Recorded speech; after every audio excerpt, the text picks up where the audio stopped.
cree un secreto ni nada, sino que solamente porque ahí tenía una duda respecto a una conferencia a la que ya vamos a hablar. ¿Quién está con nosotros? Klaus Schmidt-Hebel, economista y presidente de la Conferencia Exponencial de la Universidad del Desarrollo, que es de la conferencia a la que vamos a hablar un rato más. Klaus, ¿cómo le va? Bienvenido, gracias por estar aquí. Muy contento de estar contigo acá, Juan Manuel, y en esta radio que todos escuchamos. Oye, Klaus,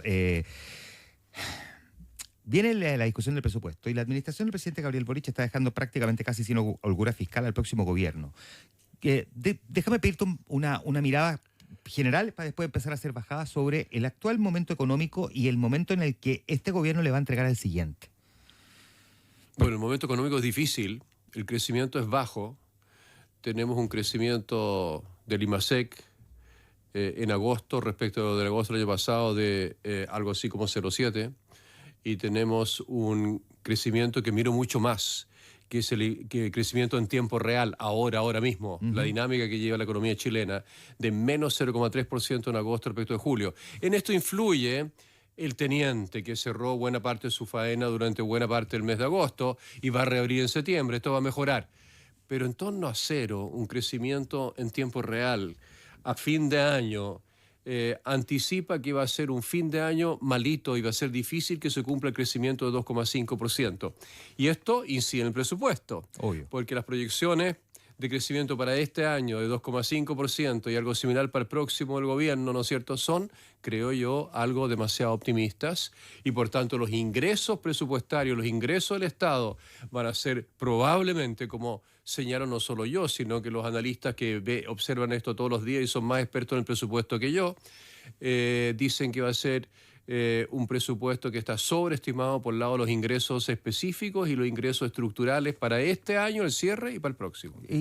¿Cómo te explica que cuando se supone que nosotros hemos tenido, al menos teóricamente, una profesionalización respecto de la estimación de los ingresos, tanto los estructurales como los específicos, que este gobierno haya cometido varias veces, porque no es solamente una, el error de cálculo de respecto, por ejemplo, de impuestos, de venta de cobre? ¿Cómo se logra explicar eso? Porque estábamos acostumbrados, y corrígeme si estoy equivocado, a que los cálculos primero se hacían de una manera bien conservadora, para que en el fondo no nos pasara que después nos encontráramos con que se había calculado más plata de la que finalmente entró.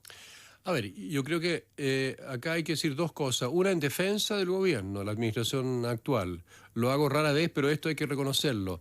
Los errores de sobreestimación de los ingresos, tanto estructurales como los efectivos, los ingresos efectivos para cualquier ejercicio presupuestario, se cometen en Chile desde comienzo del año 2000.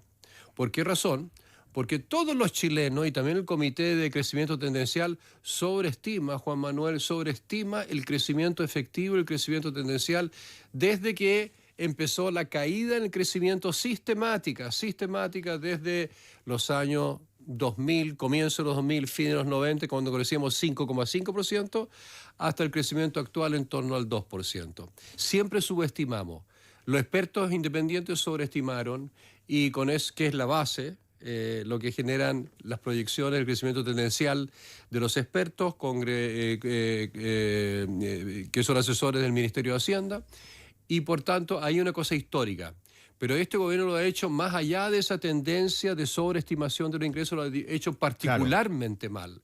Durante los últimos 3 años, 2023, 24, 25, la proyección del déficit estructural, o mejor dicho, técnicamente del balance cíclicamente ajustado, la proyección siempre fue en los últimos 3 años, y lo va a hacer también para este año, está subestimado el verdadero déficit estructural. Y si el déficit estructural está subestimado el déficit, eso significa también, la contrapartida de eso es de que los ingresos, es porque los ingresos fiscales están sobreestimados. En un plazo de 2, 3, 5 años, esto es razonable y se puede corregir, pero cuando ocurre el mismo año en el cual se ejecuta el presupuesto, es un problema, porque significa que no llegamos a fin de año con las cifras proyectadas a comienzo de año, los déficits son mayores, el endeudamiento es mayor, la deuda sigue creciendo. Ya, y por lo tanto, además, se le hereda al siguiente gobierno. Estamos viendo aquí hay que una discusión respecto de que incluso le está pagando a proveedores que no emitan factura para que no tener que cumplir con el pago 30 días, que es básicamente la instrucción que tiene el Estado. Y yo te preguntaba también de esta idea que los expertos están advirtiendo de que están prácticamente dejando sin holgura fiscal al próximo gobierno. ¿Cómo puede eso, desde el punto de vista estructural, afectar al país? Muchísimo y muy negativamente. Tú mencionaste dos cosas. Una es que la deuda con proveedores bajo este gobierno ha aumentado mucho. ¿Cuánto? No sabemos. No sabemos. Porque el Estado, el gobierno, y este gobierno en particular, no hace pública las deudas de corto plazo o mediano plazo que tiene con proveedores. Lo único que sabemos, por el griterío que tienen las constructoras que construyen viviendas sociales, los proveedores hospitales, los proveedores de educación pública, que son empresas privadas, que están algunas a punto de quebrar. Muchas constructoras están a punto de quebrar porque el Estado ha dejado de pagar en forma muy sistemática, más allá de 30 días por meses, a las constructoras que erogan todos los gastos para hacer las viviendas sociales y por tanto quiebran. Y eso ha sido creciente bajo este gobierno.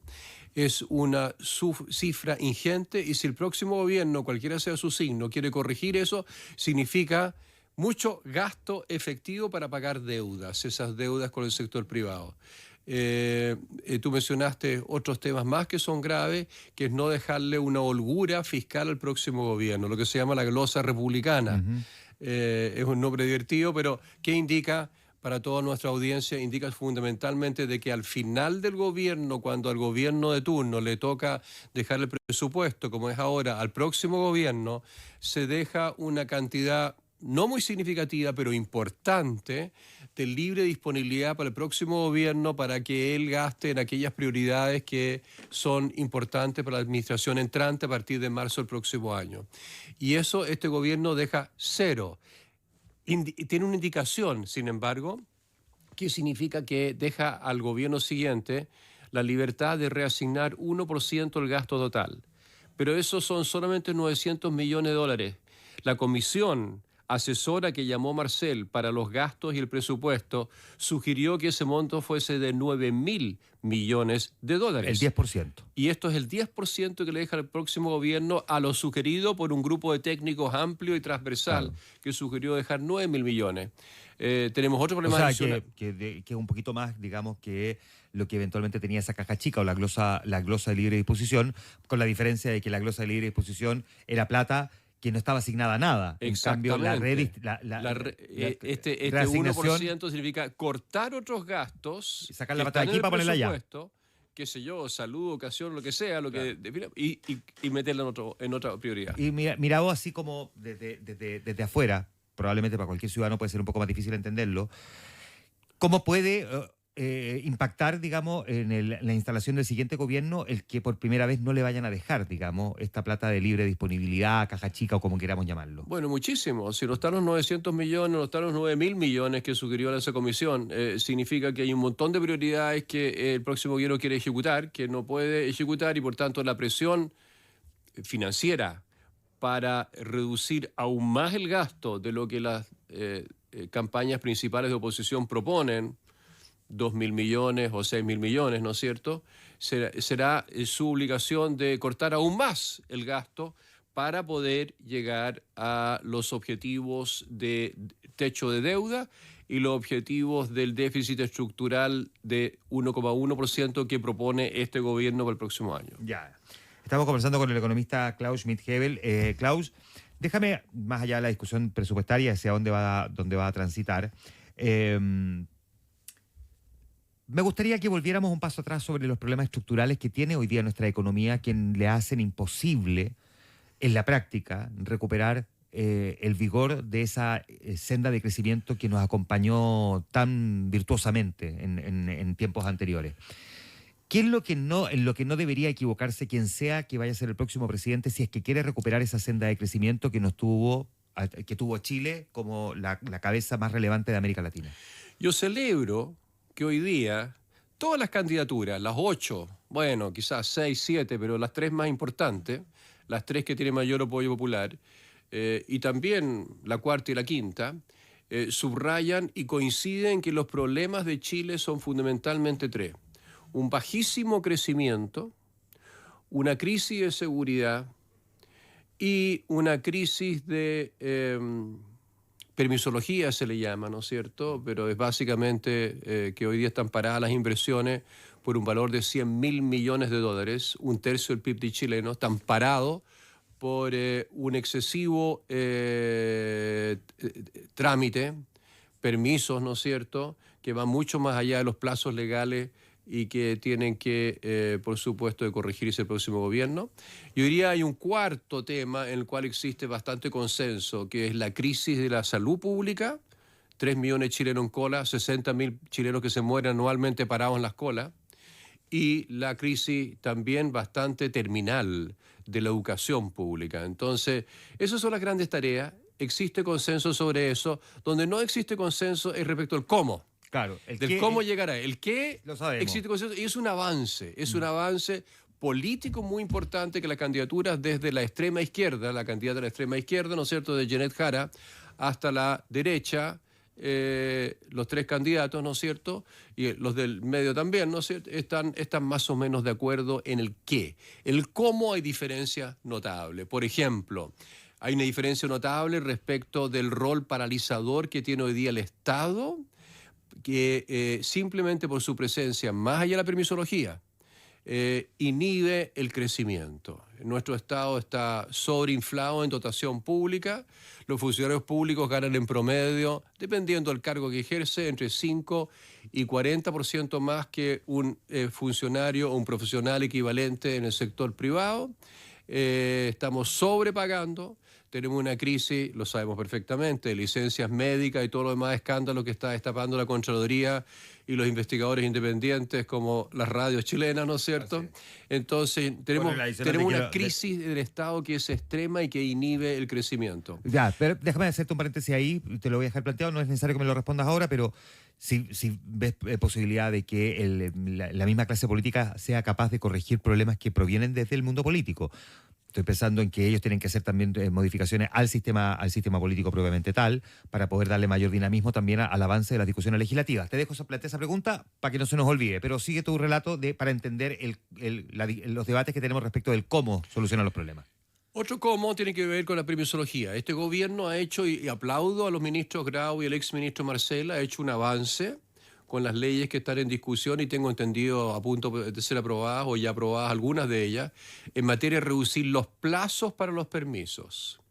Los plazos son escandalosos. La OECD sacó un reporte donde nos cataloga a nosotros de entre los 38 países miembros, incluyendo México, Colombia, Costa Rica, los desarrollados, como el peor país en materia de permisología, de permisos regulatorios, ambientales, sanitarios, comunidades para un proyecto de inversión, sea pequeñito, mediano o grande. Los permisos sectoriales. Y permisos sectoriales. Entonces, ese es el número uno. Pero no es solamente plazos. Plazo lo está corrigiendo estas leyes. Es también contenido. Es decir, el hecho de que el Consejo de Monumentos Nacionales pueda parar un proyecto de importante inversión porque encontró 2 tapitas de Coca-Cola y lo paraliza por meses y eventualmente por años dicho proyecto para ver si encuentra otras tapitas de Coca-Cola, 3, 4, 5 arqueólogos que hoy día son los de los mejores pagados en el país porque hacen este trabajo para el Estado. Esto es un trabajo inútil. Esto es un trabajo francamente, no sé cómo calificarlo, pero es algo que paraliza proyectos por tontera. Entonces, ahí hay cosas de sustancia importante. Hay una reforma de todo el SEA, del Sistema de Evaluación Ambiental, que está pendiente y que tiene que hacerse. Está muy bien, yo soy muy verde, soy muy pro ecología y muy preocupado por el futuro de la humanidad, el futuro de Chile en cuanto a medio ambiente y en cuanto a cambio climático. Y hemos conversado varias veces de eso. Pero la evaluación ambiental tiene que hacerse en forma rápida, racional, estricta y eficiente. Y ninguna de esas 4 características, esos 4 adjetivos que acabo de mencionar, lo cumple hoy día la evaluación ambiental. ¿Para qué decir permisos sectoriales, permisos sanitarios, permisos de las comunidades donde se insertan los proyectos? Todo eso tiene que resolverse. Ahora, tú lo has dicho muy bien, Juan Manuel, esto requiere cambios políticos. Esto requiere reformas políticas. Las reformas políticas mínimas, un techo de 5%, un piso de 5% en votos para que un partido tenga representación en el Congreso, el no descuelgue de los díscolos cuando son elegidos por un partido. Y después se van del partido. Eso hay que echarlo del Senado o del Congreso, de la Cámara de Diputados. y otras leyes que simplemente fortalecen el sistema partidario y el control, ¿no es cierto?, que tienen los partidos sobre sus miembros y el control que tienen los votantes por los partidos también, sobre los partidos y sobre su representación en el Congreso. Y la eficiencia legislativa tiene que ver con que eso no sean 27 partidos en el Congreso, sino que sean razonablemente 5, 8, 9, 10, pero que formen coaliciones estables que sin descuelgue. Entonces, es una reforma que el próximo gobierno, ojalá mismo 12 de marzo, envíe un proyecto de ley a un Congreso. Por supuesto, tiene que ser un Congreso que mayoritariamente vote esa ley, que no es de rango constitucional, requiere 50% más uno. Ya. Klaus Schmidt-Hebel, algunas preguntas que tienen que ver también con el momento político. ¿Tú eres de los que está convencido de que un gobierno de derecha debería ser el próximo, ¿no? Que hay muchas, según lo que dice la encuesta. ¿Eso viene acompañado de un envión en términos de estado anímico para las inversiones en Chile? ¿O no necesariamente? Porque podría ocurrir que, a diferencia de otras oportunidades, hoy día los problemas estructurales que hemos descrito aquí en esta conversación eventualmente sean mayores que, digamos, el decir, oye, viene alguien pro mercado a asumir de vuelta la gobernabilidad en Chile. Es un envión condicional, condicionado a que se hagan, número uno, a que el Congreso esté conformado por una mayoría que apoye al próximo gobierno, condicionado a que el próximo gobierno sea efectivo en tener el apoyo de dicha mayoría, cosa que es difícil dependiendo de cuál de los tres candidatos de centro-derecha o derecha sea elegido, y depende a su vez de la capacidad de los ministros que acompañen a la próxima presidenta, espero que sea presidenta, en las propuestas que hacen al Congreso, las leyes que pasan, su capacidad, su fuerza para pasar las reformas de seguridad, de permisología, procrecimiento, salud pública, opción pública que hay que pasar. ¿Crees tú que cometió un error José Antonio Kast al plantear una reducción del gasto público en $6.000 millones? ¿Y por qué? No me voy a expresar sobre eso. Yo de esa pregunta no tengo claridad suficiente. Lo que sí tengo claridad suficiente, que los dos candidatos a ministro de Hacienda respectivos de la candidata Evelyn Matei, que es mi candidata, que es don Ignacio Briones, y Jorge Quirós, el futuro eventual ministro de Hacienda bajo una presidencia de José Antonio Kast, son los dos mejores economistas para ser ministro de Hacienda a partir del 12 de marzo del próximo año. De todo el país son los mejores economistas. De los que están hoy día puestos en la escena, digamos. En la derecha, en la izquierda, en el centro, en todos lados son los mejores candidatos. Si ellos proponen al país de hacer un ajuste de gastos públicos por 1.500, 2.000 millones en el caso de la campaña de Matei, o de 6.000 millones en el caso de la campaña de José Antonio Kast, es porque tienen sus buenas razones. Y yo tengo credibilidad suficiente en ellos, son coautores míos de documentos, de minutas, de estudios y de papers. Los conozco hace 40 años, no, un poquito menos, hace 30 años ambos, y confío plenamente en que tienen una buena justificación para proponer lo que proponen. Ya. ¿Qué aporte puede hacer hoy que de alguna manera no se ha recogido, no porque no quieran, sino que no se ha recogido el gran empresariado a tratar de retomar esa senda de crecimiento de la que estamos hablando? Independiente, por supuesto, de estos otros elementos que ya hemos hablado, de terminar rápidamente con la permisología y generar estos otros incentivos. ¿Qué aporte puede hacer el gran empresariado para recuperar esa senda de crecimiento? Porque el crecimiento es desarrollo, no hay ninguna duda de eso hasta el altura. Muchísimo. Desde su sector, número uno, hacer una identificación clarísima, cuáles son las trabas a sus proyectos y a su inversión, y entregar un documento lo más detallado y lo más específico posible a las candidaturas, a todas ellas, desde la izquierda hasta la derecha, ¿no es cierto? Y decir, estos son los problemas. Lo han hecho algunos sectores ya. Lo ha hecho el sector de la construcción, lo ha hecho el sector financiero, no lo tengo claro, debería tenerlo, pero no lo tengo claro. Lo han hecho varios sectores. Sin embargo, más allá de eso, yo creo que un aporte que puede ser a su vez el sector empresarial como un todo es confiar en que vendrán tiempos mejores y, por tanto, preparar proyectos y desarrollar proyectos para realizarlos en los siguientes años. Este es un país que es distinto al país del estallido, distinto al país de la pandemia que sufrió la administración anterior, y todos los chilenos sufrimos los dos hechos y sus consecuencias. Y por tanto es un país que debe mirar con bastante más optimismo el futuro que, digamos, en la última elección hace 4 años atrás. Y por tanto yo invito a que el empresariado apueste por Chile, porque en vez de considerar tantos proyectos afuera, apueste por Chile. Esto significa también una tercera cosa que a veces echo de menos, que es un involucramiento en la discusión pública. Yo creo que así como se involucran las ONGs muchísimo en sus temas respectivos, que pueden ir del medio ambiente hasta política pura y dura, también invito a los empresarios, los pequeños, los medianos, que son más callados, los grandes a veces intervienen, ¿no es cierto?, en presentar en forma constructiva y creativa las buenas ideas que muchos de ellos tienen, pero no se atreven mucho a formularlas, respecto de cómo transformar a nuestro país en un Chile más equitativo, de mayor crecimiento, más inclusivo y más equilibrado, sostenible desde un punto de vista medioambiental. Ya vamos a hablar de la conferencia exponencial de la UDD. Por favor. Sí, vamos al tiro a eso. La última pregunta de la coyuntura. Klaus Schmidt-Hebel, el economista apellido compuesto, tuviste varias diferencias con Mario Marcel, le has reconocido cuando hay que hacerlo y has marcado tus puntos también.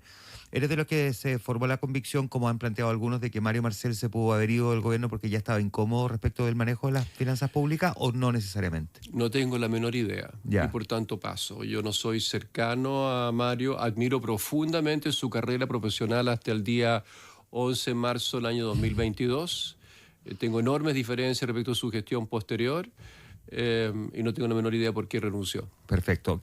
¿Qué es la conferencia exponencial de la UDD? Exponencial es una conferencia muy especial, que la inventamos en la UDD hace 3 años atrás, con el rector y el prorector y varios profesores y colegas míos, y que es un regalo para Chile. Es un regalo para Chile que lo hacemos en 2 versiones. Concepción, 15 de octubre, ahora, en 2 semanas más. Al día siguiente de NADE, además. Al día siguiente nada. Claro. Santiago de Chile, el 16 de octubre en el campus UDD en Santiago, en Los Dominicos, San Carlos de Apoquindo, al lado del estadio nuevo, bonito de la Católica. ¿Qué es exponencial? Reúne en torno a un tema miradas desde distintas disciplinas científicas e invita a los mejores científicos del mundo y de Chile, o especialistas, a veces no son científicos, son especialistas, ¿no es cierto?, para que iluminen un tema. Este año sobre desarrollo humano. Y acá vienen médicos de punta, investigadores de punta en medicina, vienen expertos en inteligencia artificial, viene un experto en desarrollo urbano, vienen 2 economistas, uno candidato a premio Nobel, el otro ya recibió el premio Nobel hace 5 o 6 años atrás, Abhijit Banerjee de MIT, y viene Philippe Aghion de Francia, del INSEAD de Francia, a hablar sobre desarrollo humano y pobreza en el caso de ellos.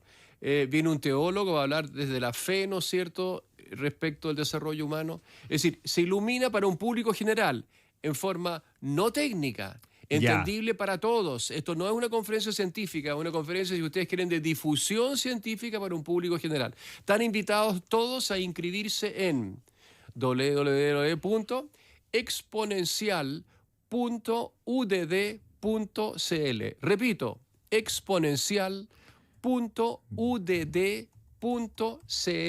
Inscríbanse, tienen un día lindísimo, jueves 16 de octubre, los invitamos a subir a nuestro campus, almuerzo incluido, cafecitos buenos, vino de honor al final, y entre medio 7 charlas brillantes, en lo cual vamos a aprender todo sobre desarrollo humano. Excelente, y que tanta falta nos hace. O sea, esto abierto para todo el mundo. Abierto para todo el mundo, es gratis, simplemente se inscriben en exponencial.udd.cl.